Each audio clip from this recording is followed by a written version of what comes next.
fixed mindset expects instant results. It tells us that if we aren't immediately good at something, it's because we lack the talent or capacity. It tells us to give up without really trying. A fixed mindset feeds the inner gremlins of not good enough anytime we make a mistake or things don't turn out perfectly. But we have to be willing to be bad at things if we ever want to get good at them. And that takes courage and effort. It means cultivating the willingness to bear the discomfort and occasional indignity of being a noob, being a learner, not being the best. But it's such a beautiful and kind and generous way to hold ourselves. Welcome to Settling is Bullshit, a sweary podcast about claiming your joy.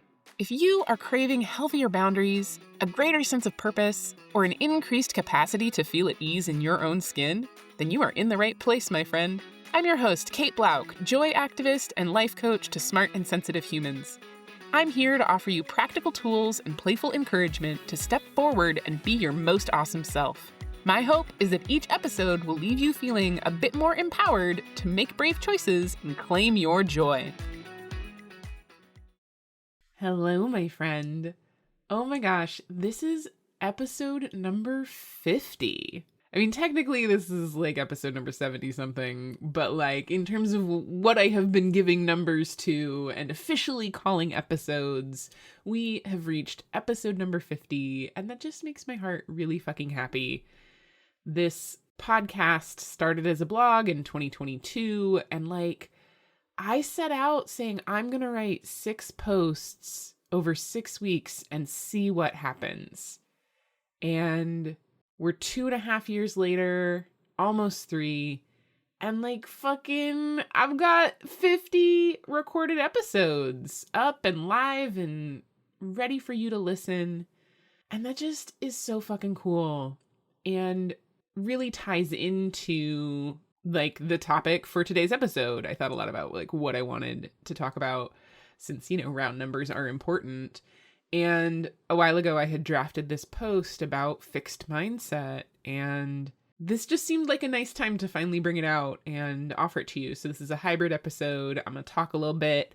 I'm going to read the post that I wrote, and then I'll probably talk about it a little bit more, especially because like I've got some big life changes coming up that are pretty exciting, and that I think I'm going to wait until after I read this to you to talk about. So look at that. You got to listen if you want the skinny, want the deets.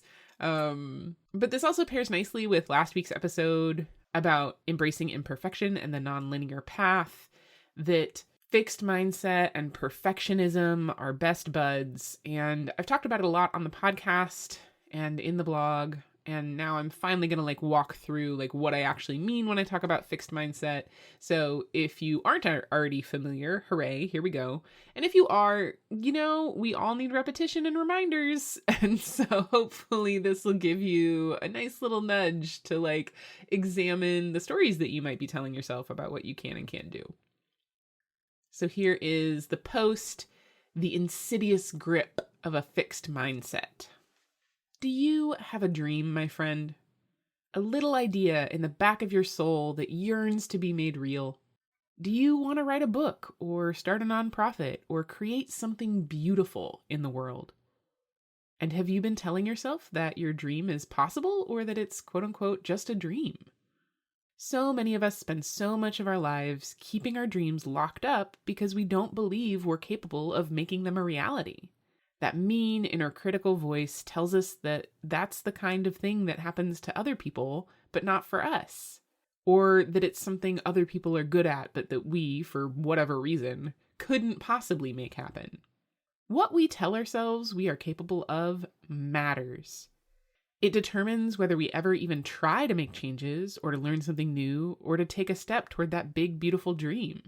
The stories we repeat to ourselves about what we can and can't do will absolutely dictate our behavior. Except way too often we tell ourselves shitty stories.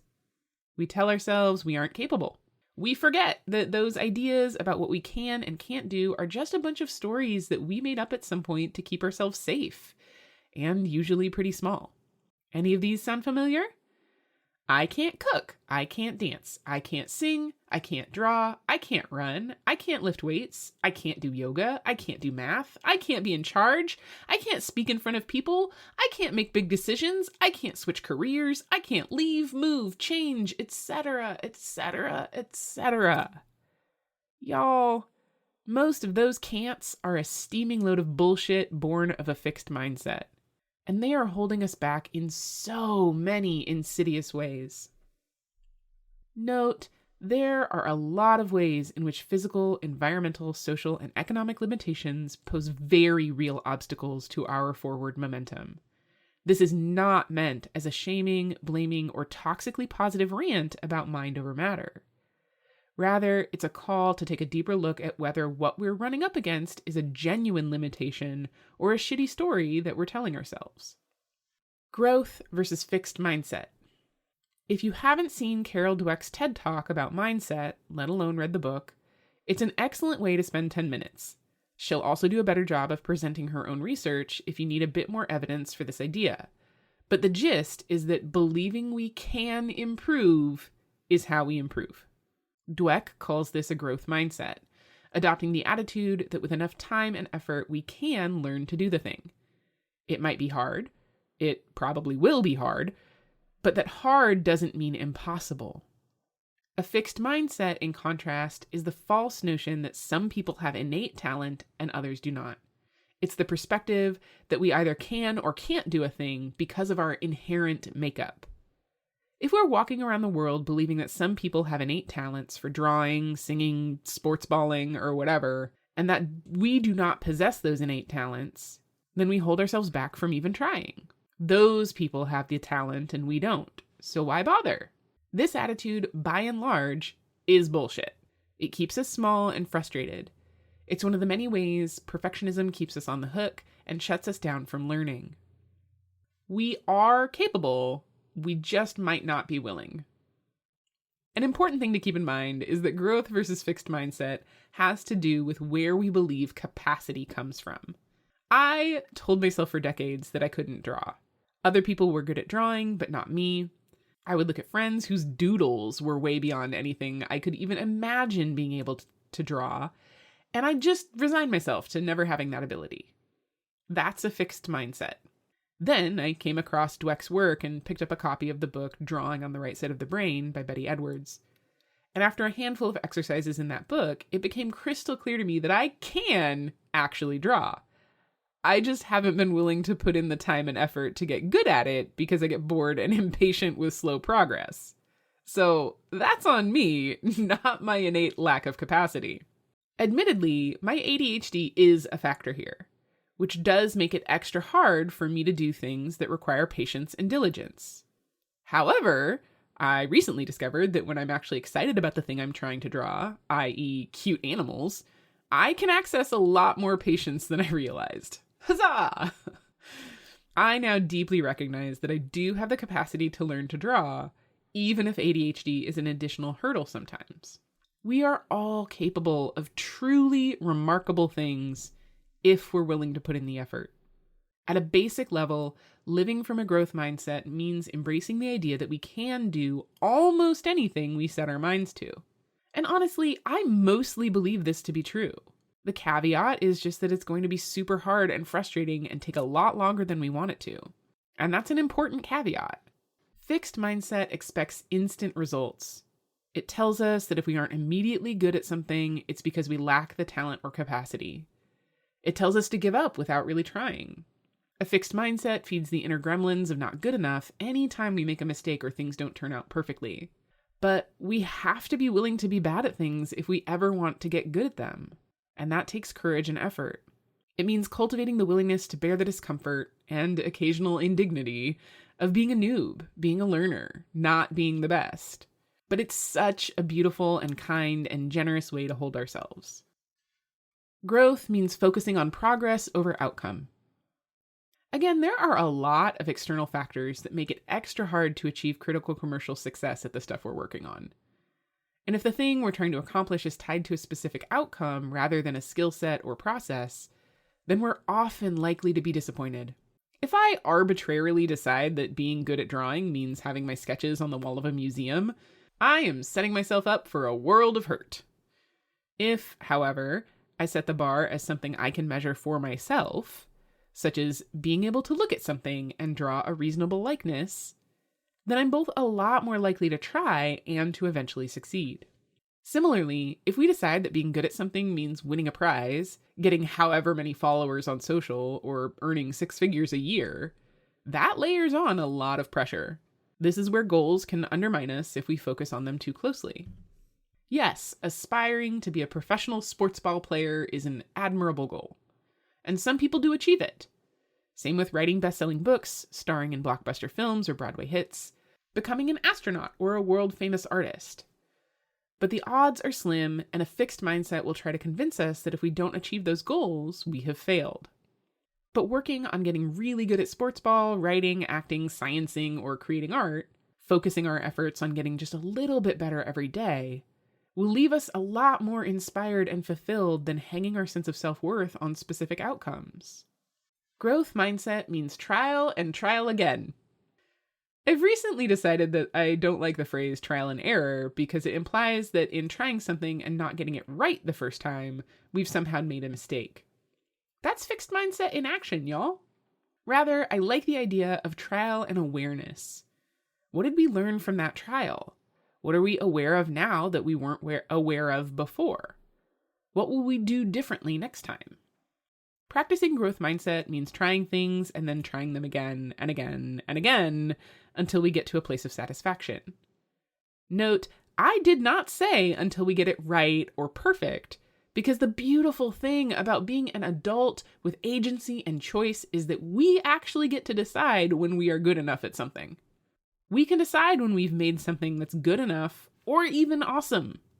Practicing growth mindset also means fighting against the impulse to give up when something doesn't turn out as we'd hoped. The first time I ran a giveaway promotion on the podcast and Instagram, one person participated, and it was a dear friend. The offer felt vulnerable to put out there in the first place because I was trying something new and asking for support, and I didn't get the results I wanted. Fixed mindset tried to tell me that it was a failure and I shouldn't try again. It whispered at me that not getting a massive response was because I don't have what it takes to get people to participate, that some people have what it takes, but not me. Historically, I would have let that bullshit win. But adopting an attitude of trial and awareness, of growth mindset, let me approach the experience with curiosity instead. Was the prize something my audience actually wanted? Were the instructions clear and easy to follow? Did I need to give it more time for people to respond/participate? What do I want to do differently next time to see if I get a different result? All of those growth-oriented questions feel empowering. They offer me the opportunity to look at what happened through the lens of inquiry rather than critique. How liberating would it be if we could look at all the things in our life that didn't work out the way we wanted as an opportunity to try something different? Wouldn't that be so much better than finding nothing but evidence of failure or not enoughness or getting things wrong? That's the kind of liberation I want for me, and I definitely want for you. So here's my blessing for both of us. The next time we try something, let's give ourselves a fucking break and treat it as an opportunity to grow. The point isn't to nail it on the first try. It's to learn or notice something new with every repetition. Oh man, this is so timely. I'm so delighted to be sharing this with you right now and to have just gotten to read it to myself aloud again, because I am about to go back to school, y'all. And specifically, I'm going to be taking some art classes. And so this analogy story, whatever, parable about drawing is very relevant and has been very up for me in the last couple of weeks as I've been making decisions in the background and thinking about long-term planning. And I'm just putting this out into the world. If you're listening, put some good juju on this. But I'm hoping to get into a master's program in art therapy. All of the conversations that I've been having on this podcast over the last 2 years, therapists and about trauma, have finally made it clear to me that I actually really want to be supporting people in healing their trauma. And that's not really the purview of a coach. So I'm going to be heading back to school. I'm still going to be coaching. I am still going to be doing this podcast, but we're going to see how often it is feasible for me to do it. And I'm going to be in a big old place of growth mindset, of learning new things, being in the situation of being a noob. And I'm pretty excited about it. And reading this back to you, I was also struck by how something that's been going on for me in the last couple of months is I've been watching Mythbusters. I've been like working my way through like a decade of Mythbusters because the episodes are funny and interesting and nothing particularly terrible happens. And that is the palate cleanser that my brain has needed given the state of the world. And it's been bringing me a lot of joy. And it's also been really reinforcing this idea of trial and trial again, that the show is testing ideas. It's trying to figure out how to make things work, whether they work or not, and just continuing to try until they figure something out. And that is just such a lovely example of growth mindset, of the scientific method, of really understanding that you're not going to get it perfectly the first time. And that's been a just lovely reinforcing practice for this little recovering perfectionist and as someone who has historically really struggled with a fixed mindset. So just putting in a plug, if you need some easy watching and you forgot that was an option, there you go. And also in terms of the putting things out there and just trying, I have put together a Patreon. It's a monthly membership donation contribution to help me keep this podcast going, to offer your support. There's some cute little prizes if you donate at certain amounts. The lowest amount is $5 a month. That's like $1.25 an episode. And it would really mean a lot to me if you considered signing up.